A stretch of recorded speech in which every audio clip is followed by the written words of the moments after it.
বিসমিল্লাহির রহমানির রহিম। আমি আজকে রান্না করব দুন্দুল দিয়ে শুটকি ভাজি। প্রথমে দিয়ে দেব তেলটা গরম হওয়ার পরে দিয়ে দেব রসুন পেঁয়াজ আর কাঁচামরিচ। রসুন পেঁয়াজ কাঁচামরিচ লালচে কালার করে ভেজে নিব। এই যে লালচে কালার হয়ে গেছে এবং আমি এখন অল্প পরিমাপে পানি দিয়ে দেব। পানিটা অল্প করে দিতে হবে কারণ দুন্দুল থেকে পানি উঠে।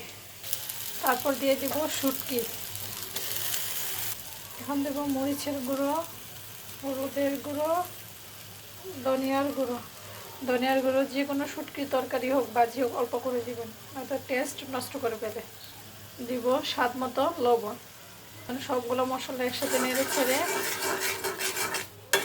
5 মিনিটের মতো কষিয়ে নিব। কষানো হয়ে গেছে, এখন আমি দুন্দুলগুলো দিয়ে দিব। এই যে দুন্দুল দিয়ে শুটকি ভাজি আমার হয়ে গেছে।